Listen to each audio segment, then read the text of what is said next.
Sir cinema release ಆಗಿದೆ, ಜನ positive response ಕೊಡ್ತಿದ್ದಾರೆ. ರಿಲೀಸ್ ಮುಂಚೆ ಸಿನಿಮಾ ಬಗ್ಗೆ ನೀವು ಮಾತಾಡ್ತಿದ್ರಿ, ಇವತ್ತು ಜನ ಮಾತಾಡ್ತಾ ಇದಾರೆ. ಈ ಒಂದು response any day their happiness is more important. First of all ನನಗೆ ಖುಷಿ ಆಗೋದು ಯಾವಾಗಂದ್ರೆ ನನ್ನ see the smile on the producers face. ಅವ್ರ ಮುಖದಲ್ಲಿ ನಗು ಕಂಡಾಗ ಒಂದು ರೇಂಜಿಗೆ ತೃಪ್ತಿ ಆಗಿದ್ದಾರೆ ಎಲ್ಲದು. ಎಷ್ಟು ತೃಪ್ತಿ ಅನ್ನೋದು ಹೋಗ್ತಾ ಹೋಗ್ತಾ ಗೊತ್ತಾಗುತ್ತೆ. ಪಬ್ಲಿಕ್ ಪಾಸಿಟಿವ್ ಆಗಿ ಮಾತಾಡೋದೇ ದೊಡ್ಡ ವಿಷಯ ಇವತ್ತಿಗೆ ಅಲ್ವಾ. ಅದರಲ್ಲೂ ನನ್ನ ಪಿಕ್ಚರ್ಸ್ ಹುಡುಕೋದೇ ಅವರು ಖ್ಯಾತಿ ಹುಡುಕೋದ್ರಲ್ಲಿ ನಂಬರ್ 1 ನನ್ನ ಪಿಕ್ಚರ್ಸಲ್ಲಿ.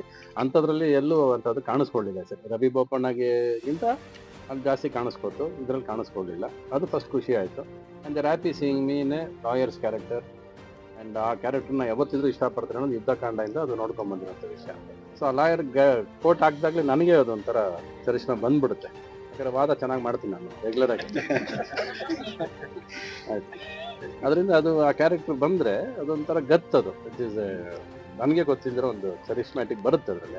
ಗೆಟಪ್ ಹಾಕೊಂಡು ಬರ್ತಿರ್ಬೇಕಾದ್ರೆ lawyer it is not ordinary character. ಬೇರೆ ಪಾತ್ರ ಮಾಡಬೇಕು ಲಾಯರ್ ಆಗಿ ಅದು ವಾಕಿಂಗ್ ಸ್ಟೈಲಿಂದ ಹಿಡಿದು, ಕೋರ್ಟ್ ಬಡಿಸೋ ಸ್ಟೈಲಿಂದ ಹಿಡಿದು, ಮೈ ಲಾರ್ಡ್ ಅಂತ ಹೇಳೋ ಸ್ಟೈಲಿಂದ ಹಿಡಿದು ಪ್ರತಿಯೊಂದಕ್ಕೂ ಕಣ್ಣಲ್ಲೇ ಆ್ಯಕ್ಟ್ ಮಾಡಬೇಕಾಗುತ್ತೆ. ಅದು ಡೈಲಾಗ್ಸ್ ಏನೋ ಕೊಟ್ಟು your eyes act to act most of the time. You have to ಕೋಪ ತೋರಿಸಿದ್ರೆ ಅಷ್ಟೇ ತೋರಿಸ್ಬೇಕಾಯ್ತು. ಅದ್ರಲ್ಲಿ ತುಂಬ ವಿಷಯಗಳು ಅರ್ಥ ಆಗಬೇಕಾಯ್ತು. ಡೈರೆಕ್ಟರ್ ಪಾಪ 1 ಕಿಲೋಮೀಟರ್ ದೂರ ಕೂತಿದ್ರೆ ಕಣ್ಣು ಕಾಣಿಸ್ಲಿಲ್ಲ ಅವರು. ಅಲ್ಲೆಲ್ಲೋ ಕೂತಿರೋರು, ಅಲ್ಲಿಂದ ಆಕ್ಷನ್ ಊಟ ಬಚ್ಚಿಕೊಂಡು ಹಿಂಗೆ ಕೂತಿರೋರು. ಅದಕ್ಕೆ ಎಡಿಟಿಂಗ್ ಟೇಬಲಲ್ಲಿ ಎಡಿಟರ್ ಕಾಣಿಸಿರೋದು ಅವ್ರಿಗೆ ಹೇಳಿರೋದು. ಅದು ವರ್ಷ okay, everything has taken a good start. Birthday ಹತ್ರ ಬರ್ತಾ ಇದೆ. It has given a good take off, good smiles. How much money they will make and all I don't know. Okay, as long as they are safe we are happy ಅಲ್ವಾ. At least there is a smile which started before my birthday. ಅದಂತೂ ಖುಷಿ ಕೊಟ್ಟಿದೆ sir. ಮೊನ್ನೆ ಅಂದರೆ Santosh theatre ಮುಂದೆ cutout shorts ಒಳಗೆ ಹೋದಾಗ ಅಲ್ಲಿ ಸ್ಟಾಫ್ ಮಾತಾಡೋದು, ಈ ಥರದ ಕಟ್ಔಟ್ಸ್ಗಳನ್ನು ರವಿ ಸರು ಬೇರೆಯವರಿಗೆ ಸುಮಾರು ಹಾಕ್ಸ್ಕೊಟ್ಟಿದ್ದಾರೆ. ಈ ಥರದ ಕಟ್ಔಟ್ನ ಸ್ಪೆಷಲ್ ಅಂತ ಟ್ರೀಟ್ ಮಾಡಿಬಿಡಿ, Ravi sir is always special for us ಅಂತ. ಈ ಕಟ್ಔಟ್ಗಳ ಬಗ್ಗೆ ನಿಮ್ಗೆ ಫೀಲ್ಸ್? ಫಸ್ಟು ಹತ್ತತ್ರ ಐ ಥಿಂಕ್ 60 ಅಡಿನ 70 ಅಡಿನ ಪ್ರೇಮ ಮತ್ತು ಸರ್ಗೆ ಅಂಬರೀಷ್ಗೆ ಹಾಕಿದ್ದು ನಾವು, ನಾನು ಪ್ರೊಡ್ಯೂಸರ್ ಆದಾಗ. ಅದೇ ಫಸ್ಟ್ ಬಿಗ್ಗೆಸ್ಟ್ ಕಟ್ಔಟ್. ಅದಾದ ಮೇಲೆ ಚಕ್ರವೇ ಒಂದು ದೊಡ್ಡ ಕಟ್ಔಟ್ ಹಾಕಿದ್ದು. ಪ್ರೇಮ್ ಲೋಕ ರಣಧೀರ ಬಂದಾಗ ಏನಾಯಿತು ಅಂದರೆ, ಯೂಶಲಾಗಿ ಸ್ಟ್ಯಾಂಡಿಂಗ್ ಫಿಗರ್ ಕಟ್ಔಟ್ ಹಾಕಿ ಅಭ್ಯಾಸ ಎಲ್ಲರಿಗೂ. ನಾವು ಕ್ಲೋಸ್ ಅಪ್ನೇ 60 ಅಡಿ 80 ಅಡಿ ಕಪಾಲಿ ಥಿಯೇಟ್ರಲ್ಲಿ ಆಗ್ತವೆ. ಅಂದರೆ ನನ್ನ ಮನೆ ರಾಜಾಜಿನಗರ್ ಮನೆ ಮಾಡಿ ಮೇಲೆ ನಿಂತ್ಕೊಂಡ್ರೆ ನನಗೆ ಕಪಾಲಿ ಥಿಯೇಟ್ರ್ ಕಟ್ಔಟ್ ಕಾಣಿಸೋದು ಅವತ್ತಿಗೆ. ಅಂದರೆ ಫೇಸೇ ನಿಮ್ಗೆ 60 ಅಡಿ ಇರೋದು.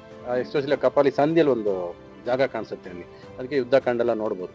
ಅದು ನಮ್ಮ ರಾಜ್ಕಮಲ್ ಆರ್ಟ್ಸ್ ಚಿನ್ನಪ್ಪ ಅಂತ ಇದ್ದ. ಅವನು ಸರ್ ಎಲ್ಲರೂ ಮಾಡ್ತಾರೆ, ನಾವು ಕ್ಲೋಸ್ ಅಪ್ ಮಾಡೋಣ, ಸ್ಟ್ಯಾಂಡಿಂಗ್ ಬೇಡ ಅಂತೇಳಿ.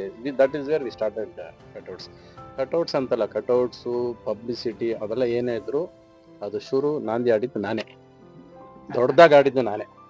ಸಿನಿಮಾ ಪ್ರಚಾರ ಮಾಡೋದಲ್ಲ, ಸಿನಿಮಾದಲ್ಲಿ ವಿಚಾರ ಇದ್ದರೆ ಪ್ರಚಾರ ತುಂಬ ಉಪಯೋಗ ಆಗುತ್ತೆ.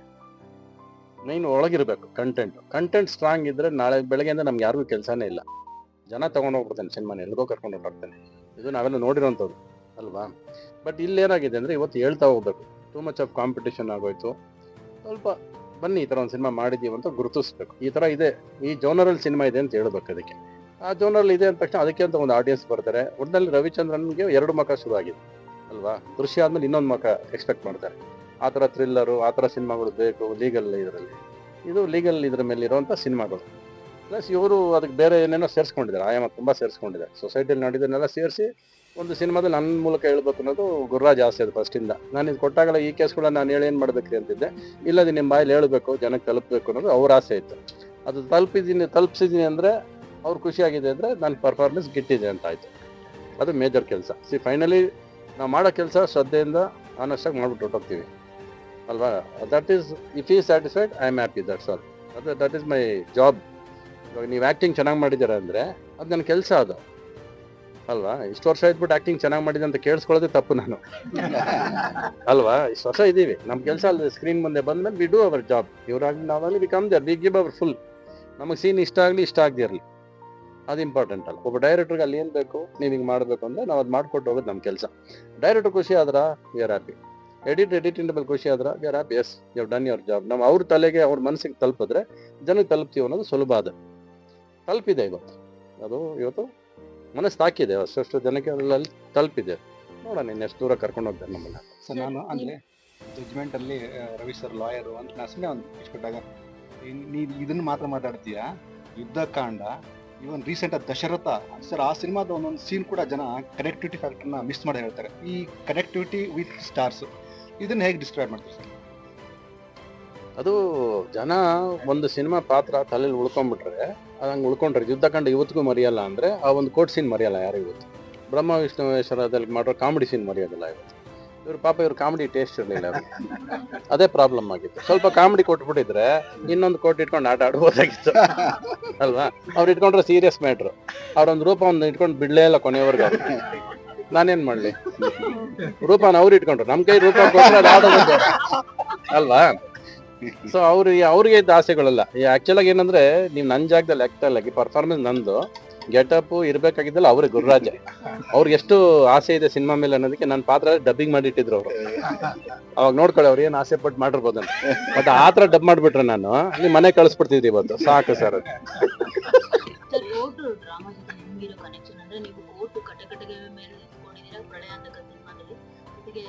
ಅಲ್ಲ, ನಿಜ ಜೀವನದಲ್ಲಿ ಕಟ್ಕಟ್ಟೆಯಲ್ಲಿ ನಿಂತ್ಕೊಂಡಿದ್ದೀನಿ ನಾನು. ಅದನ್ನೇ ಹೇಳಕ್ ಬರ್ತಿದ್ದೆ, ಹೇಳ್ಬಿಡು ಪರವಾಗಿಲ್ಲ. ನಿಜ ಜೀವನದಲ್ಲಿ ಕಟ್ಕಟ್ಟೆಗೆ ಹೋಗಿದ್ದೀನಿ ನಾನು. ಇಲ್ಲ ಅದಕ್ಕೆ ನಿಜ ಜೀವನದಲ್ಲಿ ಕಟ್ಕಟ್ಟೆಗೆ ಹೋಗಿದ್ದೀನಿ ನಾನು. ಒಂದ್ಸರಿ ಕರ್ಸಿದ್ರಲ್ಲ ಅವಾಗ ಚಿನ್ನ ಪಿಕ್ಚರ್ ಅಲ್ಲಿ ಒಂದ್ಸರಿ. ಹೌದೌದು, ಕೋರ್ಟ್ ಕರ್ಕೊಂಡು ಹೋಗಿದ್ರಲ್ಲ. ಹೌದೌದು, ಹೋಗಿ ಟಾಡಾ ಕೇಸ್ ಎಲ್ಲ ಆಗಿತ್ತ, ಟ್ರೈ ಮಾಡಿದ್ರಲ್ಲ ಅವಾಗ ಅದು ಆಮೇಲೆ ಅದು ಇಲ್ಲ ಅಂತ ಪ್ರೂವ್ ಆಗಿ ವಾಪಸ್ ಬಂದಿದ್ದು. ಅದಲ್ಲದೆ ಆಮೇಲೆ ಇನ್ನೊಂದು ನಡೀತಲ್ಲ ಕೇಸ್ಗಳು, ಆಮೇಲೆ ಇನ್ನೊಂದು ಚೆಕ್ ಕೇಸ್ಗೂ ಹೋಗಿದ್ದೆ ಒಂದ್ಸರಿ ನಾನು. ಸೊ ನನಗೊಂದು ಎಕ್ಸ್ಪೀರಿಯನ್ಸ್ ಇದೆ.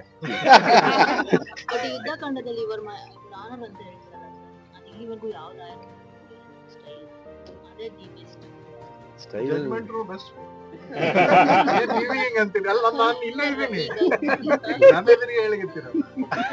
ಫಸ್ಟ್ ಹೇಳ್ಬಿಡಿ ಓಲಿ ಪಾಪ ಅವ್ರು ನನ್ ಮುಖ ನೋಡಿದಾಗ ನಂದು ಹೇಳ್ತಾರೆ, ನಿಮ್ದು ಹೇಳಲ್ಲ. ಅವ್ಳ ಪಾಪ ಯುದ್ಧ ಕಂಡ ಮಾಡೋದ್ರು ಹುಟ್ಟೇ ಇರಲ್ಲ ಅವಳಿಗೆ. ಇವಾಗ ಜಡ್ಜ್ಮೆಂಟ್ ನೋಡಿ, ಅವ್ಳಿಗೆ ಅದು ನೆನಪಾಗುತ್ತೆ ಅಂದ್ರೆ ನೋಡ್ಕೊಳ್ಳಿ, ಅವ್ರ ಅಮ್ಮ ಹೇಳಿರ್ತಾರೆ. ನಿಮ್ ಸಿನಿಮಾ ಮೂಲಕ ಒಂದಷ್ಟು ಥಿಯೇಟರ್ಸ್ ರೀಓಪನ್ ಆಗಿರೋ ಆಗುತ್ತೆ. ಎಲ್ಲದಕ್ಕೂ ಸಮಯ ಬೇಕಲ್ವಾ. ಯು ನೀಡ್ ಗುಡ್ ಫಿಲಿಮ್ಸ್ ಅನ್ನೋದು ಹೇಳ್ತಾ ಇದ್ದಾರೆ. ಮತ್ತೆ ಥಿಯೇಟರ್ಗಳನ್ನ ಅವರು ಎಲ್ಲರಿಗೂ ಏನಂದ್ರೆ ಯು ನೀಡ್ ಗುಡ್ ಸಿನಿಮಾಸ್ ಮಾತಾಡ್ತಾರೆ. ನಾವು ಮಲಯಾಳಂ ಸಿನಿಮಾ ಆ ಸಿನಿಮಾ ಹೀಗೆ ಮಾಡ್ತಾ ಇದ್ರಲ್ಲ, ನಾನು ಹೇಳೋದು ಏನಂದ್ರೆ ಎಲ್ಲರಿಗೂ ಹೋಗಿ ಮಲಯಾಳಂ ರೈಟರ್ಸ್ಗೆಲ್ಲ ಕತೆ ಬರ್ಸ್ಕೊಂಡು ನೋಡಿ, ಕನ್ನಡದಲ್ಲಿ ಮಾಡಿ, ಯಾರು ಬೇಡ ಅಂತಾರೆ ನಿಮ್ಮನ್ನ. ಅಷ್ಟೇ ತಾನೆ. You need scripts, you need stories. If you don't find here, go find story somewhere. ಎಲ್ಲಿ ಸಿಗುತ್ತೋ ಕತೆ ಅಲ್ಲಿಂದ ಮಾಡಿಸ್ಕೊಂಬನ್ನಿ, ಮಾಡಿ. ಇಲ್ಲಿ ಯಾರು ಬೇಡ ಅಂತಾರೆ? Nobody is telling you to stop ಅಲ್ಲ. ಸೊ ನೀವು ಸಿನಿಮಾಗೆ ಬರ್ತಿಲ್ಲ ಅಂತ ಹೇಳೋದೇ ತಪ್ಪು. ನೀವು ಸಿನಿಮಾ ಮಾಡಿ, ಯಾಕೆ ಬರಲ್ಲ ನೋಡೋಣ. ಸಿನಿಮಾ ಮಾಡದೆ ಬನ್ನಿ ಬನ್ನಿ ಬನ್ನಿ ಅಂತ ಬಡ್ಕೊಳ್ಳೋದ್ರಲ್ಲಿ ಏನು ಅರ್ಥ ಇದೆ? ಜನ ಚೆನ್ನಾಗಿರೋ ಸಿನಿಮಾಗೆ ಅವತ್ತು ಪ್ರೋತ್ಸಾಹ ಕೊಟ್ಟಿದ್ದಾನೆ, ಬಂದಿದ್ದಾನೆ. ಸರ್, ಇವಾಗ ಅದೇ ವಿಷಯ ಚರ್ಚೆ ಆಗ್ತಿರೋಂಥದ್ದು. ಅಟ್ಲೀಸ್ಟ್ ಹೀರೋಸ್ 1 ಅಥವಾ 2 ಸಿನಿಮಾ ವರ್ಷಕ್ಕೆ ಮಾಡ್ಬೇಕು ಅಂತ ಥಿಯೇಟರ್ ನಾನು 10 ಸಿನಿಮಾ ಮಾಡ್ತೀನಿ. ನಾನು 10 ಸಿನಿಮಾ ಮಾಡ್ತೀನಿ. ನಾಳೆ ಬೆಳಿಗ್ಗೆ ಸೈನ್ ಮಾಡಕ್ಕೆ ಹೇಳಿಲ್ಲ ನನಗೆ. ಅವ್ರಿಗೆಲ್ಲರಿಗೂ ಎಷ್ಟೇ ಬೇಕು, ದರ್ಶನೇ ಬೇಕು ಅಂದ್ರೆ ಅದು ಅವ್ರವ್ರ ಇಷ್ಟ ಅಲ್ವಾ, ಅವ್ರವ್ರ ಚಾಯ್ಸು. ಕತೆ ಹೋಗೋಕೆ ಆಗೋದು ಬೇಡವಾ? ನಾಳೆ ಬೆಳಗ್ಗೆ ಎಷ್ಟು 3 ಸಿನಿಮಾ ವರ್ಷಕ್ಕೆ ದರ್ಶನ್ 3 ಸಿನಿಮಾ ಮಾಡಿಬಿಟ್ರೆ 2 ವರ್ಷ ಕಳಿಸ್ಬಿಡ್ತೀರ ಮನೆಗೆ ಎಲ್ಲರೂ ಸೇರ್ಕೊಂಡು. ಅವ್ರವ್ರಿಗೆ ಇದ್ದ ಬ್ರ್ಯಾಂಡ್, ಅವ್ರವ್ರಿಗೆ ಆದ ತಾಕತ್ತು, ಅವ್ರವರೇ ಮಾಡ್ಬೇಕಿರೋ ಬಡ್ಜೆಟ್, ಅವ್ರವ್ರಿಗೆ ಆದ ಒಂದು ಸ್ಟೇಜಲ್ಲಿ ಇರ್ತಾರೆ. Cinema can never be force for anybody. ನೀವು ಇಷ್ಟೇ ಸಿನಿಮಾ ಮಾಡಬೇಕು, ಅಷ್ಟೇ ಸಿನಿಮಾ ಮಾಡಬೇಕು ಅಂತ ಹೇಳಂಗಿದ್ರೆ ಇಟ್ ನಾಟ್ ಪಾಸಿಬಲ್. ಅದು ಅವ್ರ ಚಾಯ್ಸ್. ಅದು out decides the story. Hero ಅದನ್ನ ಕತೆ ಓಕೆ ಮಾಡ್ಕೋಬೇಕಲ್ವಾ. ಅವನೊಂದು ಪೊಸಿಷನ್ ಇರುತ್ತೆ, ಅವನೊಂದು ಬ್ರ್ಯಾಂಡ್ ಉಳಿಸ್ಕೋಬೇಕಂತ ಆಸೆ ಇರುತ್ತೆ. KGF ಆದ್ಮೇಲೆ ಏನು ಸಿನಿಮಾ ಮಾಡಬೇಕು, ಏನು ಎಕ್ಸ್ಪೆಕ್ಟೇಷನ್ ಇರುತ್ತೆ ನಿಮ್ದೆಲ್ಲ ಅಲ್ವಾ? ದರ್ಶನ್ ಕಾಟೇರ್ ಆದ್ಮೇಲೆ ಏನು ಮಾಡಬೇಕು? ಅವ್ರ ಇಮೇಜು, ಅವ್ರದ್ದೊಂದು ಬ್ರ್ಯಾಂಡು, ಅವ್ರೊಂದು ಬಡ್ಜೆಟ್ ಅಲ್ಲಿ ಯೋಚನೆ ಮಾಡ್ತಾ ಇರ್ತಾರೆ. ಅವ್ರು ದಿನ ಬೆಳಗ್ಗೆ 3 ಸಿನಿಮಾ ಮಾಡಿ ವರ್ಷಕ್ಕೆ ಅಂದ್ರೆ it is not possible for them. ನೀವು ಅನ್ಕೊಂಡು ಸಿನಿಮಾ ಮಾಡೋದು ಯಾವಾಗ ರೀ? ಕತೆ ಓಕೆ ಆದ್ರಲ್ವಾ, ದುಡ್ಡು ಕೊಟ್ರೆ ಓಕೆ ಆಗೋದಲ್ಲ. ನಾವು ಪರಿಸ್ಥಿತಿ ಸಲ ದುಡ್ಡು ಕೊಟ್ರೆ ಓಕೆ ಮಾಡ್ಬಿಡ್ತೀವಿ, ಆಯ್ತಾ? ಅವ್ರ ಪಾಕೆಟ್ ತುಂಬಿದೆ, ಇನ್ನು ಅವ್ರ ಕತೆ ಕೇಳ್ತಾರೆ. ಹೋಗಿ ಎಷ್ಟಾದ್ರೂ 1-2 ಕತೆ ತಗೊಂಡೋಗಿ, ದರ್ಶನ್ ಕತೆ ತಗೊಂಡೋಗಿ ಈ ಥರ ಕತೆ ಇದೆ ಮಾಡಿ ಅಂತ ಹೇಳಿ ಒಂದಷ್ಟೇನ. ಅದಿಲ್ಲ ಸುಮ್ಮನೆ ಸಿನಿಮಾ ಮಾಡಿದ್ರೆ nobody can do cinema. You cannot force anybody to act cinemas.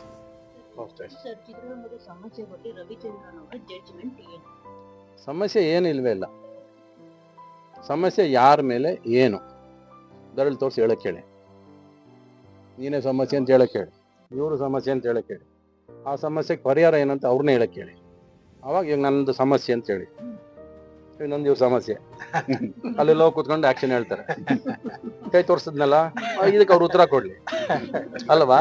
ನೀವು ಬೆರಳೆ ತೋರಿಸ್ದೆ. ಒಟ್ಟಾರೆ ಸಮಸ್ಯೆ ಅಂದ್ರೆ ಯಾರ ಮನೇಲಿ ಸಮಸ್ಯೆ ಇಲ್ಲ? ಯಾರ problem? Write down notes first.